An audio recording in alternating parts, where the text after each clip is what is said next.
La Fondation Royaumont, qui gère l'abbaye du même nom, Joyau du Val d'Oise, a inauguré jeudi 29 septembre le colossal chantier de rénovation du bâtiment des moines et sa toiture, des cuisines et des chambres, et l'installation d'un incroyable ascenseur.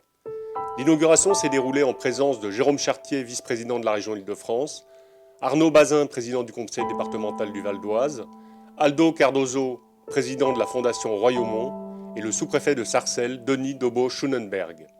Depuis cet été, le bâtiment des moines a retrouvé toute sa splendeur après la révision des charpentes, la restauration des façades et de toute la couverture. D'autres travaux d'aménagement et de rénovation ont également été conduits pour améliorer la qualité de l'accueil, notamment la rénovation et l'agrandissement de l'équipement résidentiel ou, comme le disait le président Cardozo, l'installation d'un ascenseur qui permet maintenant de rendre l'essentiel des espaces accessibles aux personnes à mobilité réduite et à celles et ceux qui ne veulent pas utiliser l'escalier, sans doute pour des raisons qui m'échappent. On a pu contempler en arrivant le bâtiment des moines, magnifiquement restauré. Je suis moi-même monté au fait du toit grâce aux échafaudages. J'ai eu l'occasion d'admirer le travail réalisé. Et je dois dire qu'avec Gérard Lambermeute, ce sera certainement un des souvenirs très forts de notre mandat.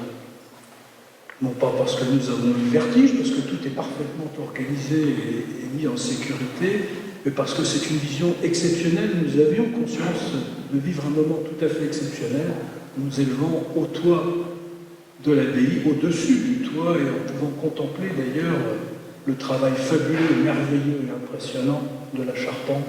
La création de l'ascenseur qui dessert les 3 étages du bâtiment des moines, cet ascenseur qui réussit quand même une performance extraordinaire, c'est-à-dire d'être à la fois totalement fondu dans le site et être en lui-même une œuvre d'art.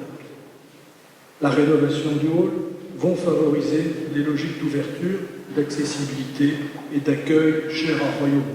Nous avons décidé d'inclure dans le programme d'investissement l'aménagement de 8 studios d'artistes supplémentaires, complétés par une nouvelle salle de travail. Notre ultime préoccupation était de rationaliser l'exploitation si intensive de la ville, tout en améliorant le confort de l'accueil. Le système de production de chaleur a été totalement restructuré. La beauté, le silence, la contemplation, il existe dans une vie quelques lieux qui vous marquent. Qui vous marquent parce que vous sentez qu'ils ont une âme, qu'ils ont une présence, parce qu'ils ont une histoire à raconter. Et lorsque nous y entrons, lorsque nous faisons l'effort d'en être à l'écoute, le temps semble s'y arrêter comme si nous avions déposé à l'entrée le fardeau de l'existence.